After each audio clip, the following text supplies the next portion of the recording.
कुलधरा के एक बरगद के पेड़ के नीचे बूढ़े किसान और अलग अलग वर्गों के लोग शाम के बाद आकर बैठते हैं। रात देर तक उनकी गंभीर मुद्दों पर बातचीत की आवाज से यह जगह हमेशा चहल पहल से भरी रहती है।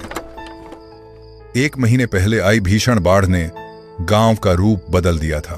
तालाब और पोखरे सब अब भी पानी से भरे पड़े थे और इन्हीं दिनों हर दूसरे तीसरे दिन किसी न किसी के डूबकर मरने की खबर गांव में फैल जाती थी। और आज इसी मुद्दे पर बरगद के नीचे चर्चा तेज थी। जो भी कहिए हरिनारायण काका, ये घटनाएं वाकई अजीब है। अजीब क्या है मास्टर, बता। रात बिरात कोई लालटेन लेकर तालाब के किनारे जाएगा तो जाहिर सी बात है हादसा तो होगा ही। और मर भी तो सब उसी शमशान के पास वाले तालाब में ही तो रहे हैं। जो भी हो हरिनारायण काका, मास्टर बाबू ठीक ही कह रहे हैं। इससे पहले की बरसात में भी लोग मरे थे, लेकिन ऐसे 2 हफ्ते में 4 लोग डूबे हैं, ऐसा तो कभी नहीं हुआ। वो भी एक ही तालाब में डूबकर मरे हैं।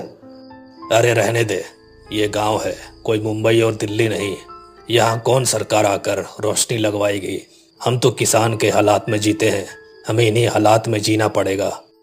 फिर भी काका, ये सोचने की बात है कि पूरा गांव झील और तालाब से भरा है, लेकिन सब मौतें उसी एकमात्र तालाब में क्यों हो रही है।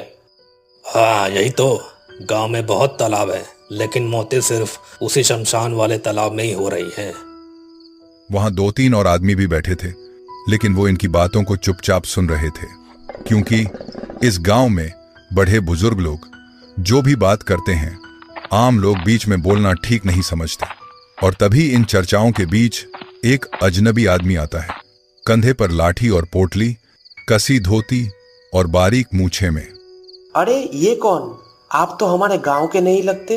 कहां से आप आए हो? पहले आप सभी को नमस्कार। मैं आमतला से आया हूँ। मैं इस गांव के शिव शंकर पांडे का वकील हूँ।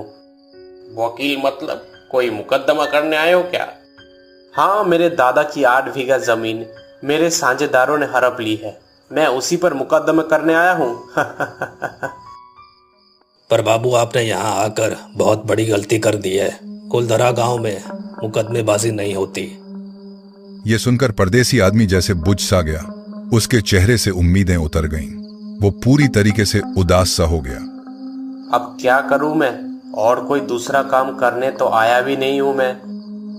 हरिनारायण काका का मतलब गलत मत लेना।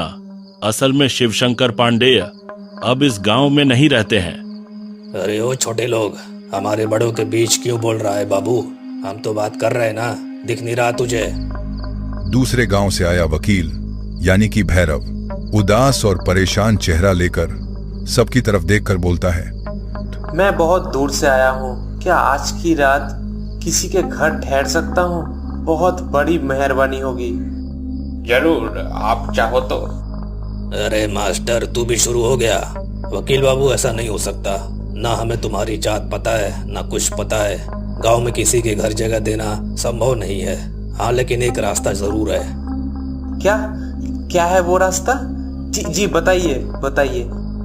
शिवशंकर पांडे अब पास के निकुंजपुर गांव में रहते हैं। तुम चाहो तो यहाँ उनके पुराने घर में रुक सकते हो, लेकिन याद रखना, शमशान वाले तालाब के पास बिल्कुल मत भटकना, समझे क्या? शमशान के पास के तालाब में भूत और आत्मा रहते हैं। लेकिन परदेसी आदमी उसके लिए अब मुझे सहानुभूति दिखाने की जरूरत नहीं। मैं घोड़े पाल का लड़का हूँ। भूत प्रेत आएगा तो उसे एक थप्पड़ मार के सुला दूंगा। यह कहकर परदेसी नाराज होकर पांव पटकते हुए रास्ते पर निकल पड़ता है। सब लोग उसे जाते देखते रहे। हरिनारायण काका, क्या आपने ठीक किया? अगर वो परदेसी आदमी सचमुच मर गया तो पूरे गांव का नाम बदनाम हो जाएगा। सुना नहीं, वो गोरी पहलवान का बेटा है। अरे चिंता मत करो, अगर कुछ भी हुआ तो लोग कहेंगे गांव वालों का कसूर नहीं, मैंने सही ही किया। अब बहुत रात हो गई है, तुम लोग जैसे चाहो देख लो उस आदमी को, मैं तो अब जा रहा हूँ। हरिनारायण काका अपने हाथ में हुक्का लेकर अपने घर की तरफ निकल जाते हैं। मामला ठीक नहीं लग रहा। वो आदमी परदेसी है, अगर कुछ हो गया तो हम गांव वालों को कैसे सफाई देंगे? हाँ सही कहा। मैं क्या कहता हूँ, क्यों ना हम सब गजानन काका के पास चले क्या? सभी ने मास्टर की बात से सहमति जताई और वहां से सभी उठ खड़े हुए। सब लोग गजानन काका के घर की ओर रवाना हो गए।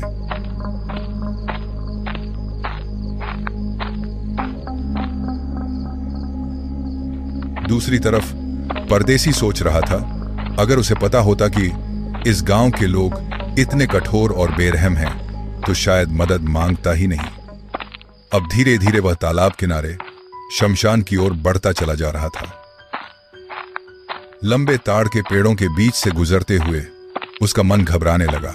वह भूत प्रेत में विश्वास नहीं करता था, लेकिन सुना था कि यह रास्ता ठीक नहीं है, यहां अक्सर कुछ न कुछ घटनाएं होती रहती हैं। और तभी चलते चलते अचानक उसके सामने एक परछाई खड़ी हो जाती है। उसका आकार काफी बड़ा था और उसका खोपड़ी अंधेरे में डूबा था। भैरव ने अपने जीवन में पहले कभी ऐसा कुछ नहीं देखा था। कौन है? कौन हो तुम? वह आकृति बिना कुछ कहे उसकी ओर बढ़ने लगती है। उसका शरीर बहुत बड़ा, दानव जैसा, लेकिन उसका सिर नहीं था। उसकी लाल आंखें सीने पर जल रही थीं।